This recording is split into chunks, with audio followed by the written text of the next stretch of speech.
Si vous n'avez aucune compétence dans le domaine politique, le mieux pour vous, c'est d'aller faire un autre métier. Laissez la politique aux politiciens. Oui, communiqué de presse de l'ex-collaborateur de M. Laurent Gbagbo, en même temps de M. Alassane Dramane Ouattara, après les événements de 2010, événement qui a endeuillé le peuple ivoirien.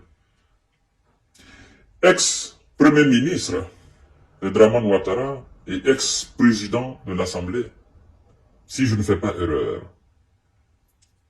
Oui, Monsieur Guillaume Kibafori Soro. Oui. Après donc son atterrissage en terre africaine, au Niger, au Burkina, au Mali, Monsieur Kibafori Soro, à un moment donné, fait parler de lui. Nous avons tous fait des émissions. Et pour tous ceux qui ont, pour toutes celles qui m'ont suivi pendant cette période où on parlait trop de M. Kibafori Soro, j'avais mis sur la table deux hypothèses, deux options, deux probabilités, deux possibilités, deux visions, deux chemins très distincts pour M. Kibafori Soro afin de pouvoir entrer en Côte d'Ivoire. À l'époque, ceux qui ne comprenaient pas ma démarche me disaient, je suis visionnaire, c'est vrai, vous êtes un visionnaire, mais là, vous êtes en train de zaïr. Vous êtes en train de commettre une erreur monumentale. Nous voilà aujourd'hui, 4 mars et 4 avril 2024, avec un communiqué de presse, d'accord, de M. Kibafori Soro.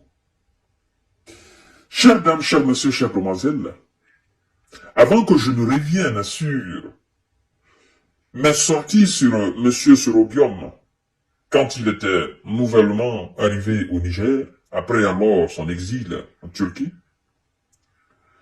permettez-moi de vous lire mot par mot ce que dit le communiqué de presse. Partagez la vidéo dans tous les groupes possibles, c'est très important.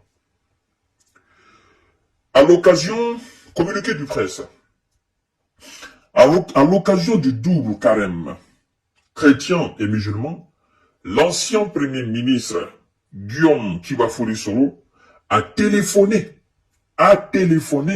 au président Alassane Ouattara au mois de mars pour saluer le début de la décrispation politique en Côte d'Ivoire, marquée par les mesures d'élargissement prises en faveur de ses proches compagnons, dont le vice-président de Génération et Peuple Solidaire, M. Kone Suleiman. Partagez la vidéo dans tous les groupes possibles. Les échanges entre les deux hommes politiques ivoiriens ont été marqués par la cordialité. L'ancien premier ministre Guillaume Soro maintient sa volonté de servir la cause de la réconciliation et de la paix en Côte d'Ivoire. Dans cet esprit, il demeure ouvert au dialogue. Fin de citation. L'ancien premier ministre a appelé le président Alassane Dramane Ouattara. Point très important. L'ancien premier ministre reste ouvert au dialogue pour la réconciliation en Côte d'Ivoire. On parle de Sorobium. Je ne vais pas jouer en la langue de bois. Je vais quatre sur table avec vous. Vous savez, l'objectif de toute cette paperasse, c'est la rentrée de M. Guillaume Soro en Côte d'Ivoire. Je répète encore. L'objectif de toute cette paperasse, c'est la rentrée de M. Guillaume Soro en Côte d'Ivoire. Comment il doit rentrer en Côte d'Ivoire. Comment? C'est la question. C'est juste ça. Qu'il prenne son téléphone et appelle le président Alassane Dramane Ouattara, qu'il parle de la décrispation politique au pays, qu'il parle du dialogue, qu'il parle de la réconciliation. L'objectif de tout ça, c'est comment lui d'abord, il doit entrer au pays. Je reviens sur mes mots et tons. Quand il était nouvellement rentré au Niger, après Turquie, j'ai dit ceci. Monsieur Guillaume Soro a deux options pour entrer en Côte d'Ivoire.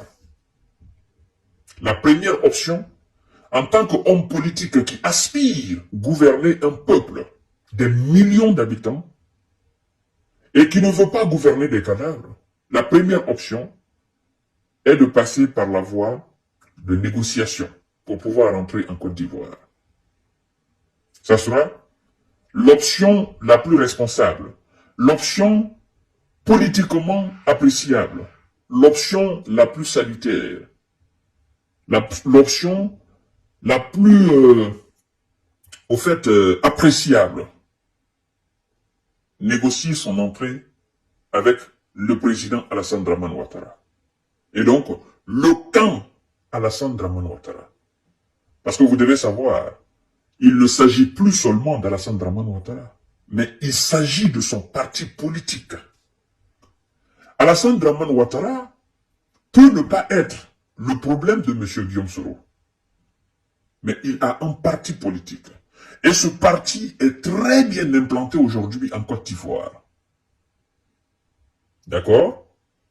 Ce qui fait d'ailleurs que ceux qui ne l'aimaient pas et ceux qui l'aimaient, aujourd'hui, sont dans une sorte d'atmosphère très agréable pour Alassane Dramane Ouattara, au vu tout ce qu'il a fait pour la Côte d'Ivoire depuis 2010, en termes d'infrastructure en Côte d'Ivoire.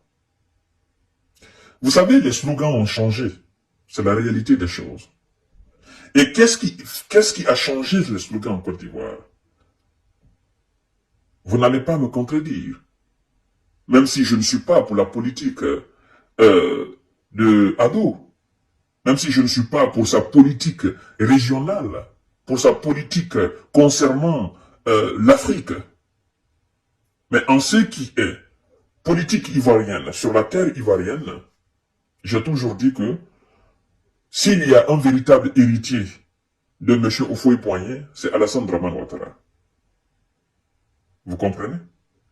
Alors, Alassane Dramane Ouattara, avec son parti aujourd'hui, en réalité, ils sont très bien en Côte d'Ivoire, très bien implantés.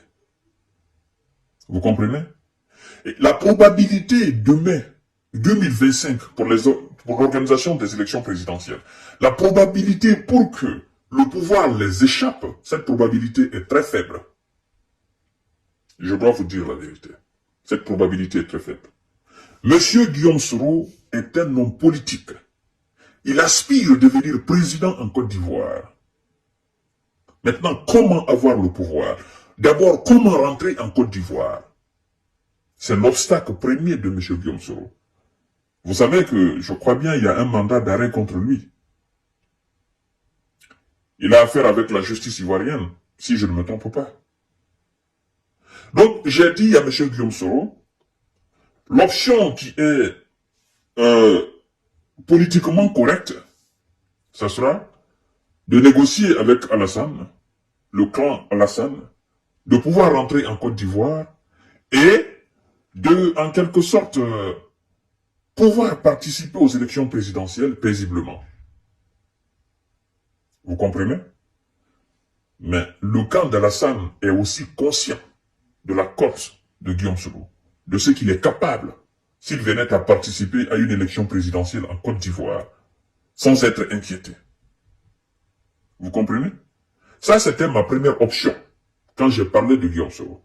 La deuxième, j'ai dit, s'il ne négocie pas, soit il entre en Côte d'Ivoire avec, voilà, des armes. Oui, des armes.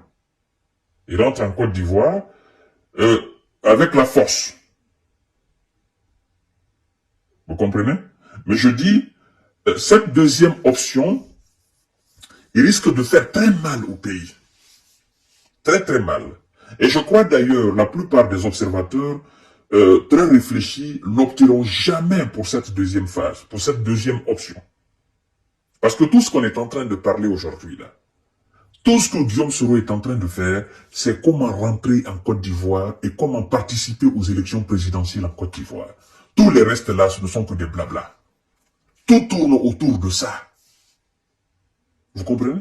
Tout tourne autour de comment Guillaume Soro doit rentrer et va rentrer en Côte d'Ivoire et comment il va participer à une élection présidentielle en Côte d'Ivoire. Comment alors il peut faire tout cela sans être inquiété par la justice ivoirienne, sans être poursuivi. Tout tourne autour de ça. Et donc, le simple fait que Guillaume Soro ait appelé Alassane Dramane Ouattara, et il y a longtemps on est dans l'affaire là. Laissez-moi vous dire, il y a très longtemps on est dans la politique. Très longtemps. Mesdames et messieurs, ne soyez pas surpris demain ou après-demain voir Alassane Dramane Ouattara et M. Guillaume Soro se serrer la main, se regarder dans les yeux, se pardonner et puis passer à autre chose. Oui. Ne soyez pas étonnés demain ou après-demain de voir le camp Dramane Ouattara et le camp Guillaume Soro conjuguer le même verbe. Ça, je le dis aujourd'hui. Je ne l'ai pas dit par le passé, mais ça, je le dis aujourd'hui. Ne soyez pas étonnés. C'est la politique. La politique, c'est pas une religion. La politique, c'est la tête qui travaille. La politique, ce sont des intérêts. Vous comprenez? Ce sont des intérêts. Il n'y a pas de Dieu dans la politique. Politique, ce sont des intérêts. Donc, ceux qui font la politique avec le grand cœur, vous n'avez pas votre place dans la politique. La politique, c'est le cerveau qui travaille. Si Alassane Dramane Ouattara estime que Guillaume Soro peut encore l'apporter quelque chose, ou si Guillaume Soro estime qu'Alassane Dramane Ouattara peut encore l'apporter, n'est-ce pas, beaucoup de choses, ben, pourquoi ne pas jumeler les deux intérêts? Après tout, ils sont tous des Ivoiriens. Après tout, Guillaume Soro, il veut être président des Ivoiriens pour travailler pour le peuple ivoirien. Alassane Dramane Ouattara, il est là, il travaille pour le peuple ivoirien. Donc les deux, en quelque sorte, défendent les intérêts de la Côte d'Ivoire. Malgré qu'il y a, n'est-ce pas, de la divergence entre eux politiquement. N'est-ce pas, ils se sont mis ensemble. N'est-ce pas, Guillaume Soro était avec M. Laurent Gbagbo. N'est-ce pas, c'est le même Guillaume Soro qui est venu avec Alassane Dramane Ouattara. Le même Guillaume Soro, il y a eu divorce entre lui et Alassane Dramane Ouattara. Et si le même Guillaume Soro venait à se remettre avec Alassane Dramane Ouattara, il ne faudrait pas que cela vous surprenne. Ce n'est qu'un début. Avant 2025, tous ceux qui sont aujourd'hui dans l'émotion ou qui font la politique avec le grand cœur, ils seront déçus. Mais moi, je vous prépare déjà. Alors, mesdames et messieurs, partagez la vidéo dans tous les groupes possibles. Et à tout à l'heure pour notre série d'informations de décortiquage. Merci.